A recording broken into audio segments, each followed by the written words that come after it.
And we have with us today the head coach of the Bridge City Cardinals, Coach Robertson. Thank you for taking some time out of your schedule to speak with us.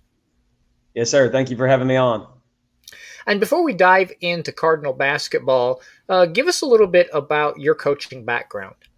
This will be my 8th year coaching total. I was an assistant for 3 years at University Lab School, which is in Baton Rouge, Louisiana. Upon graduating from LSU, I got the opportunity. I did my student teaching there. I got hired on there to be an assistant for a couple of years. Great experience. Very thankful for Coach Joe Spencer for giving me that opportunity. And then this is my 5th year actually at Bridge City as the head coach. It was an opportunity for me to move closer back to home, and it came open back a couple of years ago, and I took it, and here I am. You did. This is going to sound like a weird question, but did you play basketball in high school?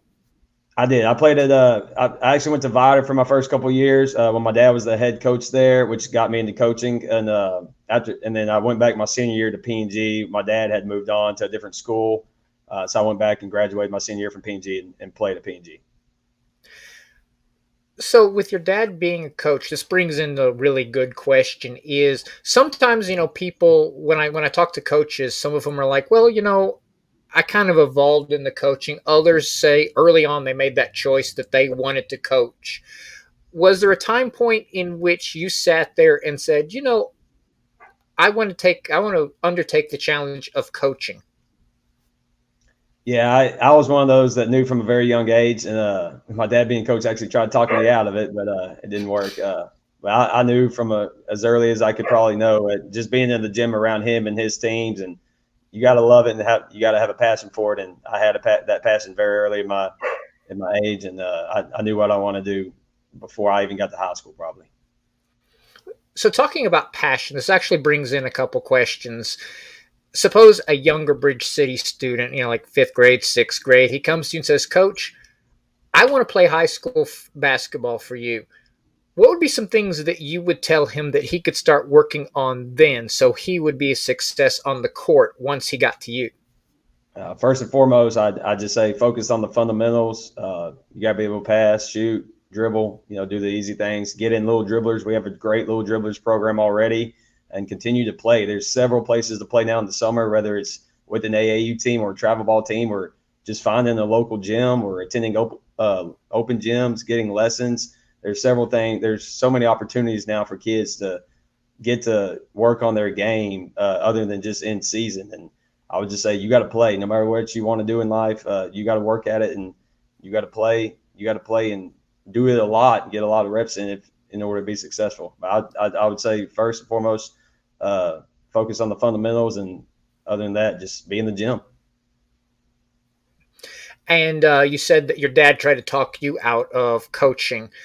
If one of your players said, I'm about to go off to college and I really, really think coaching's for me, what would be some things that you would offer him as advice? Yeah, so I've actually had a couple guys that are currently pursuing coaching degrees, and a couple of them are getting close. Hopefully I can hire a few of those back here in a couple of years. But you got to have a passion for it, and you got to love it. Obviously, you got to know what you're getting into. They see coaching as the only side of it. They got to understand there's a day job as well. You got to teach. You may have to coach other sports that you may or may not want to coach. So you got to make sure you love it and understand everything you're getting into from the beginning. But then other than that, as far as basketball goes, be a sponge at the game. Watch film, talk to other coaches, attend clinics, and do things that are going to help better yourself to prepare you for when you do get that opportunity. The work ethic expectations. What kind of work ethic do you expect out of your players? I tell them we go early in the morning and we knock it out, and then that's it for the day, unless we have a game that day. So they know what time they're expected to be in there in the morning. They know what time we're starting practice when that buzzer goes off. They have an expectation. The balls have to be put on the rack. We meet in the middle. We discuss what we're doing for the day and the focus on the day, and then we get into it. We try to focus. We go drill to drill very quickly.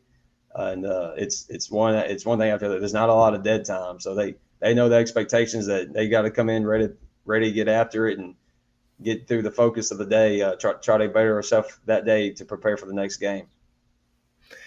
And let's talk about the Bridge City High School teams a little bit. You've already started some of your season games. I think you've got district openers coming up in after the Thanksgiving break.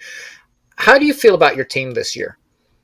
We're young again, but we're a little older and mature and experienced than we were last year. We returned 9 out of 10 guys from last year. The year before that, we had lost a whole bunch of seniors, and so we kind of rebuilded.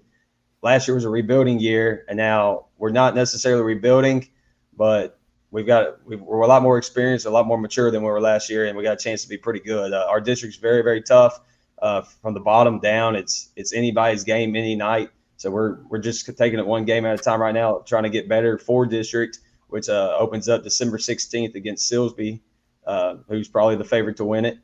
And so we're just trying to take it one game at a time and get a little better to prepare for that and trying to be one of the top 4 teams in district to make the playoffs. You said that you've got a Bridge City Dribblers program that really, really helps as far as like developing talent later on down the road. If you were talking to the community of Bridge City, and because no team can get too much support, no team can have too much community involvement behind it, but if you had some words to give to the community on ways they could support the Bridge City basketball program, what would be some things that you would ask for? I mean, like I said, we have a great little dribblers program already, so the parents are really involved in getting them playing at an early age, which is huge for developing them early and having them ready to go by the time they get to middle school and high school. And other than that, just showing up and helping out in anything we need, whether we're hosting a tournament, showing up to support your kid, getting them there, all the above. And even if your kid's not playing, we love having fans in the stands that are there to support and pull for the Cardinals. It's always funner when you're playing in front of a home crowd, and it gives you an advantage as well.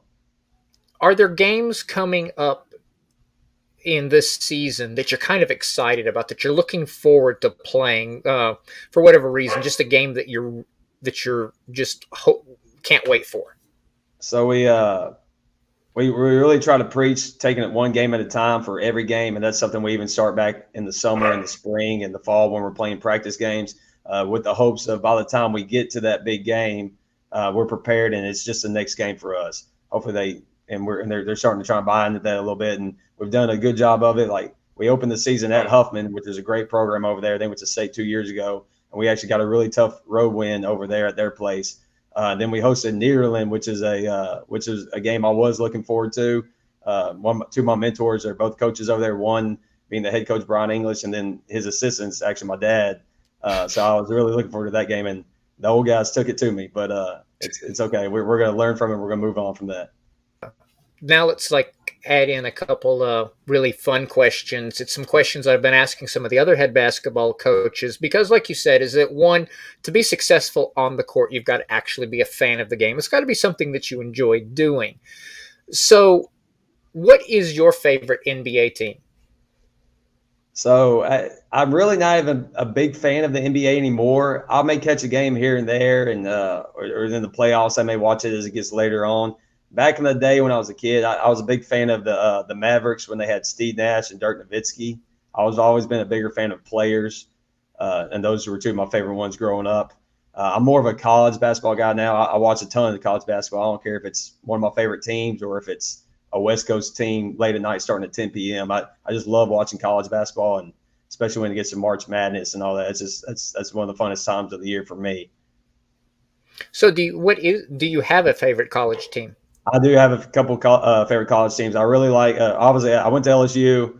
Big LSU fan of all sports. I love their the hiring Mac McMahon coming from Murray State. I think he's going to do great things there. I'm also a big fan. I like watching Kansas games. I'm a big fan of Bill Self and learning from him. I think he's one of the best X and O's coaches in the nation. And I'm also a fan of West Virginia basketball. I like Bob Huggins as well, their coach. LeBron or Jordan? Man, I didn't get to see Jordan because I grew up in the age. I think he was coming back playing for the Wizards when I was growing up, so I didn't get to see him a lot. I was more of a Kobe era guy which I think you can include him up there with the other two as well. I'll say I still argue Jordan to this day. I just think he grew up in a different era, and LeBron. It's not taking away from anything LeBron's done as well, though. But I just think work ethic wise and the way they present themselves on the court, I'm a bigger fan of Jordan because of that. I think LeBron does complain, here and there a lot, and I just like the way Jordan presents himself a little better. Okay, Coach. I really enjoyed finally getting the chance to sit down and talk to you. It was really a pleasure, and I look forward to uh, you coming back on as the season goes on to tell us exactly how Bridge City's advancing. You're always welcome to come back on, and I would even include that any of the players that will also want to be interviewed, just because I like to show support for local athletes. Really, I mean, just local kids in general. Whether they're an athlete or not. And then plus, I've got this one little selfish reason when it comes back behind it is that, hey, the kid, he might be like, a freshman or something like that. And one of these days he might be in the NBA and ESPN will be running this interview as it being his first interview. So it's kind of like a little bit of a selfish thing. But I would definitely love to have you or any of your players on as the season goes on. And we'll definitely be rooting for the Cardinals this season. Yes, sir. We appreciate it. Thank you for reaching out and presenting us. We'll get myself back on and a couple players as well.